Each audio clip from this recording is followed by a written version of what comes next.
Today is April 5th, 2026, and I want to make sure you understand what actually happened this week.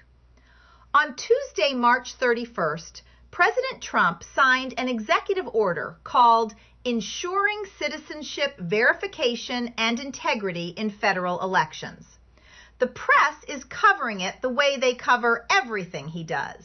Outrage. Unconstitutional, they say. Democratic attorneys general lining up at microphones before the ink was dry. Here is what they are not covering. 83% of Americans support requiring a photo ID to vote. That number comes from Pew Research Center, not a Republican pollster, Pew. And it is not a partisan number. 71% of Democrats support it. Those numbers should stop you cold for a moment. This is not a close question among the American public. 4 out of 5 people in this country think you should have to prove you are a citizen before you cast a ballot in a federal election. And yet, here we are in the year 2026, and we still do not require it. That gap between what the people want and what the system delivers is the story, not the executive order. The gap. Let me tell you how we got here, because the mechanism matters. In 1993, Congress passed the National Voter Registration Act. The law established requirements for voter registration applications for federal elections, including a statement specifying eligibility requirements, including citizenship. One provision required states to offer voter registration when someone applied for a driver's license. You know it as motor voter. And it worked exactly as designed, registering millions of Americans to vote at the DMV.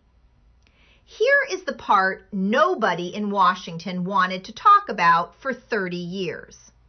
The same law that made registration easier for citizens also made it easier for non-citizens to end up on voter rolls.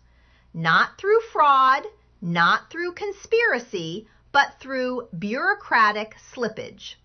Someone applies for a driver's license, checks the wrong box or checks no box at all, and the registration form goes through. Some states verify citizenship at that point, some do not.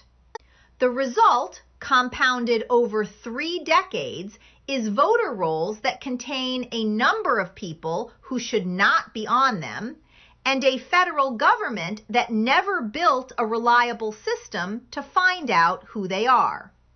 That is the problem President Trump is trying to solve. And when you understand what he is actually doing, the hysteria looks exactly like what it is. The order directs DHS and the Social Security Administration to compile and transmit to each state a state citizenship list of confirmed adult citizens who are eligible to vote ahead of every federal election.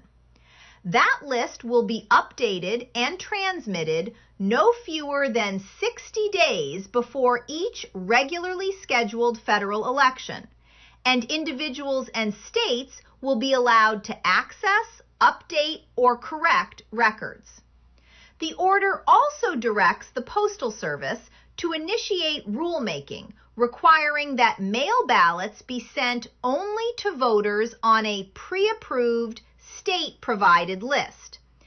And it directs the Attorney General to prioritize investigation and prosecution of officials and entities that send ballots to people ineligible to vote in federal elections. That is it. Verify who is a citizen, send ballots to verified citizens, prosecute people who deliberately route ballots to ineligible voters. If someone had described those 3 things to you without mentioning Trump's name, you would have called it common sense. Now let me give you the data the mainstream coverage buried. States actually been doing their own audits. Iowa flagged thousands of potential non-citizen registrations, and after thorough review, confirmed a subset of them were real. Michigan audited 5.7 million votes from 2024 and found 16 credible cases of non-citizens who cast ballots. 16 out of 5.7 million. Now, here is where I part ways with a lot of the commentary, and I want to be precise about why. Those numbers are not proof that the system is fine. Those numbers are proof that the auditing process works when states choose to do it rigorously. The problem is that not every state audits. Not every state compares voter rolls against federal citizenship databases. And without a national baseline, there is no way to know how many states have voter rolls with the same kind of slippage Iowa and Michigan found and chose not to look for. That is exactly what this executive order is designed to address. Not hysteria, not fabricated crisis. The genuine, documented reality that voter rolls in some states contain people who should not be on them, and that no national standard for finding and removing them currently exists. The Save America Act passed the House on February 11th of this year, 218 to 213. It then went to the Senate, where the bill needs 60 votes to overcome a filibuster. Republicans hold 53 seats. One Republican senator, Lisa Murkowski of Alaska, voted against proceeding to the bill.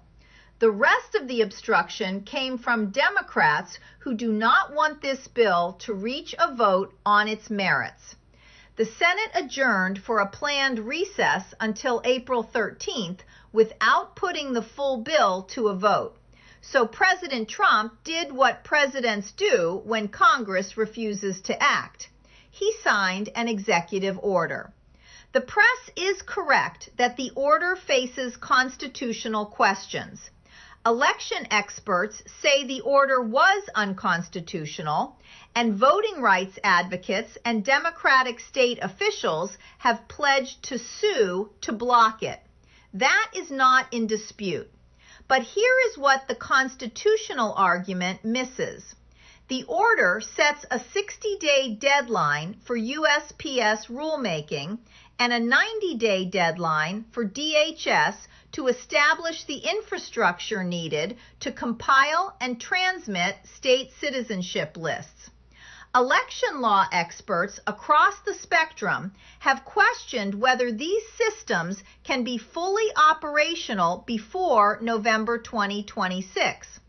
And yet, even if courts block the mail ballot provision, the citizenship list mechanism has been set in motion. Once that infrastructure exists, it does not go away. I have spent 4 decades watching institutions resist accountability. The pattern is always the same. The loudest objections come from the people who have the most to lose from transparency. The National Rural Letter Carriers Association called the order a burden on an agency already under significant financial strain. The Brennan Center called it a car crash combined with a train wreck. Democratic secretaries of state say it would upend their systems. And in nearly every case, the same officials making those arguments have not yet conducted the kind of comprehensive audit that Iowa and Michigan completed. Why not? It is not because the data does not exist. The DHS SAVE system has been available to states for years. The federal government made it free and easy to use, and some states still did not use it. What President Trump did on March 31st was take the option off the table. He directed that the verification happen at the federal level with federal resources and that the results be transmitted to every state. You do not get to opt out of knowing whether your voter rolls are accurate. You do not get to decline the audit. In 1993, a well-intentioned law created a crack in the registration system. For 30 years, Washington left it there. A few states fixed it on their own. Most did not. The crack is documented. The audits exist. The numbers are real. And now a president who ran on election integrity has decided that 30 years is long enough to wait for the problem to fix itself. The constitutional debate will play out in courts, as it should. That is how the system is supposed to work. But the underlying question is not going back into the box. 83% of Americans want to know that their vote counts and that only citizens are casting it. That is not a fringe position. That is not a partisan position. That is the position of the American public by a margin that almost nothing else in public life can match. The Carter-Baker Commission said so in 2005. It remains true in 2026. Citizens and only citizens should vote in American elections. Ballots should be traceable and auditable. The question is not whether voter roll verification is legitimate. The audit data from Iowa and Michigan already answered that. The question is who conducts it and whether Washington has the will to make it national. Trump just answered that question too.